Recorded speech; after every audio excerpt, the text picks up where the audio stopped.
ஆண்டவராய் இயேசு கிறிஸ்துவின் கிருபையுள்ள நாமத்திலே உங்கள் யாவருக்கும் அன்பின் நல்வாழ்த்துக்கள் கூறி இன்றைய தியானத்திற்கு உங்களை தயவோடு அழைக்கிறோம். நீ கேட்டுக்கொண்டிருக்கிற அருமையான சகோதர சகோதரிகளே, இந்த ஊழியங்களுக்காக ஒரு நிமிடம் எங்களை நினைத்து ஆண்டவரத்தில் ஜெபிக்கும்படியாய் தயவோடு கேட்கிறோம். எந்த ஒரு சூழ்நிலையிலேயும் இந்த ஊழியம் தடைபட்டு விடாதபடி கர்த்தர் தொடர்ந்து தம்முடைய ஆவியின் நிறைவை கொடுத்து எங்களை பலப்படுத்தும்படியாக உங்களுடைய ஜெபத்திலே நினைக்கும்படியாய் தயவாய் கேட்டுக்கொள்கிறோம்.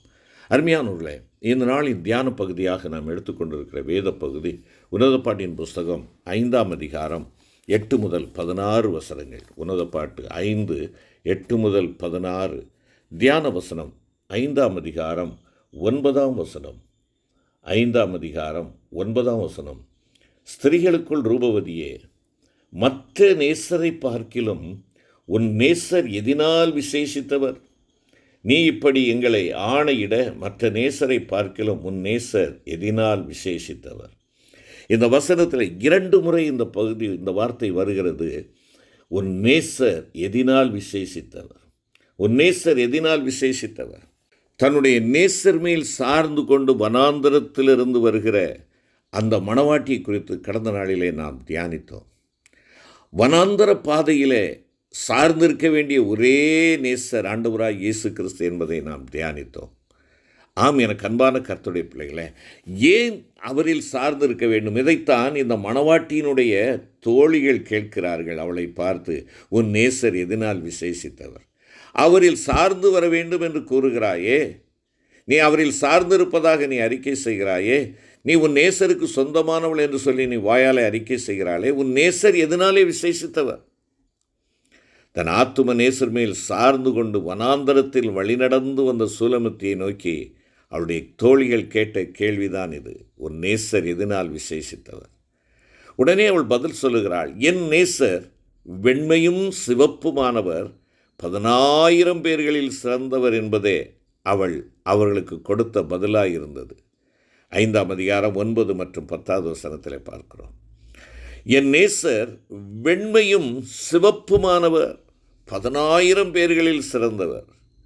அருமையான கர்த்தருடைய பிள்ளைகளே, தங்கள் வனாந்தர பாதையில் கர்த்தரை மாத்திரம் சார்ந்து கொள்ளுகிறவர்கள் தங்களுடைய ஆத்தும நேசரை பற்றிய மேன்மையான வெளிப்படுத்தல்களை பெற்றவர்கள் என்பதை மறந்து போகக்கூடாது. நம் ஆத்தும நேசர் வெண்மையானவர். அவர் குற்றமில்லாத மாசற்ற ஆட்டுக்குட்டியானவர்.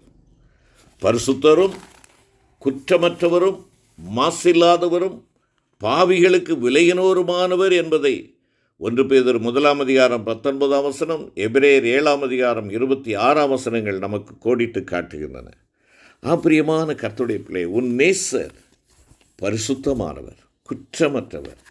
அந்த பரிசுத்தமான உன் நேசரின் பேரிலே சார்ந்து கொள்வதற்கு என்னுடைய வாழ்க்கை பரிசுத்தமாக இருக்க வேண்டும்.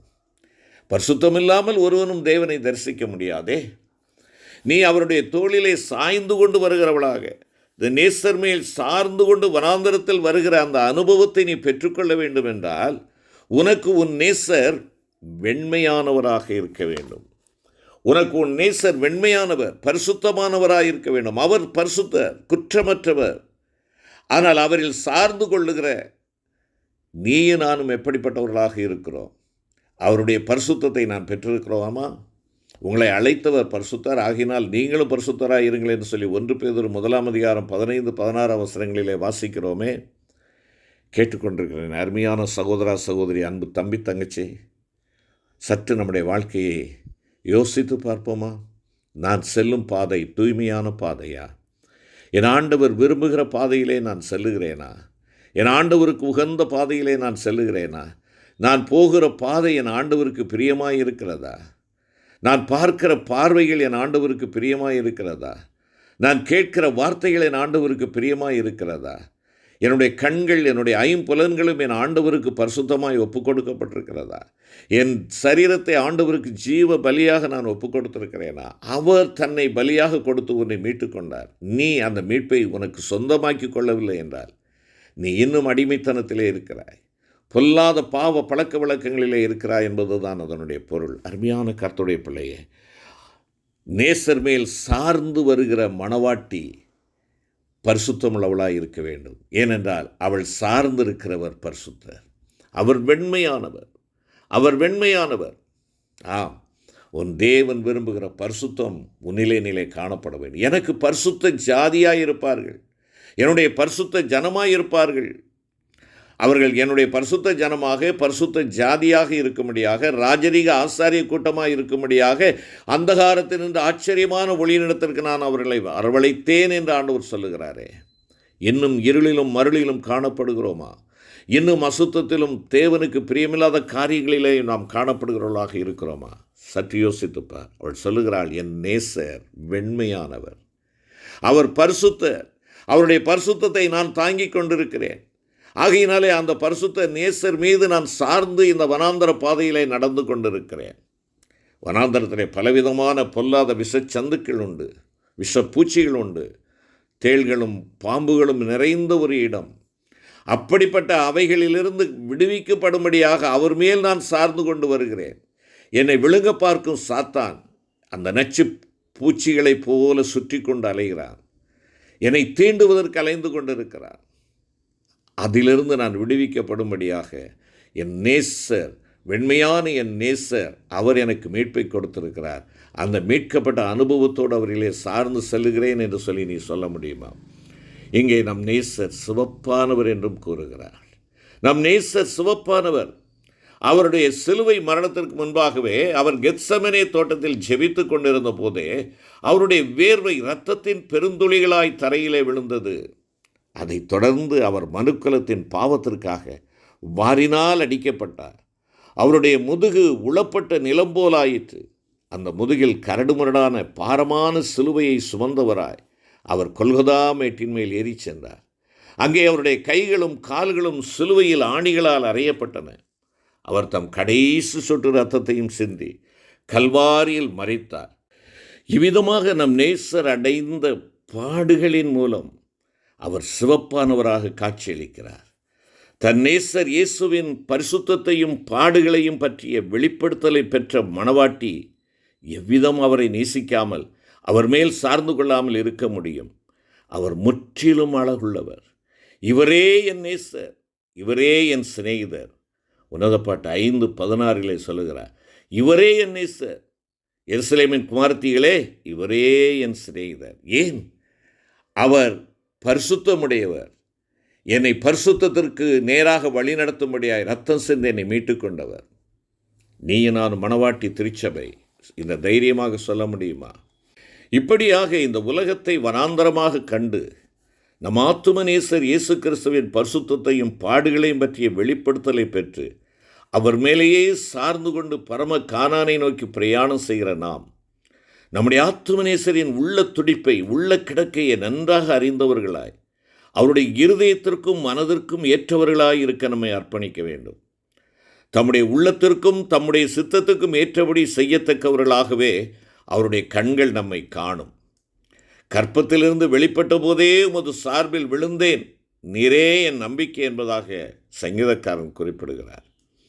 தன் வாழ்நாளெல்லாம் கர்த்தரையே சார்ந்து கொண்ட தாவீதினுடைய அறிக்கை விதமாக இருந்தது. எனவே அவருடைய இருதயத்திற்கு ஏற்றவனாக உருவாக்கப்பட்டது போல இவ்வனாந்திர பாதையில் கர்த்தரை நம்பி அவரையே சார்ந்து கொள்ளுகிற நாம் அவருடைய இருதயத்திற்கேற்றவர்களாக உருவாக்கப்பட்டு அவருடைய மனதிற்கேற்றவர்களாக நாம் இருக்க முடியும். நம்முடைய ஆத்துமநேசருடைய இருதயத்தின் பாரமே நம்முடைய பாரமாக இருக்கும். நாம் அவருடைய அதே சிந்தையுடையவர்களாக இருப்போம். அவருடைய தாழ்மையின் சிந்தையை தரித்து கொள்ள முடியும். அவரைப் போலவே நாமும் பாடுபடுகிற சிந்தையை ஆயுதமாக தரித்தவர்களாக நம் ஆத்துமநேசருக்காக பாடுகளை சகிக்க மனம் உவந்தவர்களாய் காணப்படுவோம். என்னை கேட்டுக்கொண்டிருக்கிற அருமையான சகோதரனே, சகோதரியே, நாம் அவர் மேலேயே சார்ந்து அவரையே உறுதியாய் பற்றி கொள்ளுகிற மனதையுடையவர்களாக இருப்பதால் பூரண சமாதானமும் இளைப்பாறுதலும் எப்போதும் நம்முடைய பங்காக இருக்கும். உம்மை உறுதியாய் பற்றி கொண்ட மனதையுடையவன் உம்மையே நம்பியிருக்கிறபடியால் நீர் அவனை பூரண சமாதானத்தோடு காத்துக்கொள்வீர் என்பதாக ஏசாயா 26:3 வாசிக்கிறோமே. நம் ஆத்துமநேசர் தம்முடைய இருதயத்திற்கேற்றவர்களாக தமக்கு சித்தமானவைகளெல்லாம் செய்து நிறைவேற்றுகிறவர்களாக நம்மை இந்த வருடத்தில் காணும்படி நாம் நம்மை அவருக்கு ஒரு விசை கூட ஒப்பு கொடுப்போமா? இவ்விதமாக நம் ஆத்தும நேசர் இயேசுவின் மேல் நாம் சார்ந்து கொள்வோம் என்றால், என் ஆத்துமா உம்மை தொடர்ந்து பற்றி கொண்டிருக்கிறது, உம்முடைய வலதுகரம் என்னை தாங்குகிறது என்பது நம்முடைய சிறப்பான அறிக்கையாக அமையும். செபிப்போம். கிருபை நிறைந்த ஆண்டவரே, உன் நேசர் எதனால் விசேஷித்தவர்?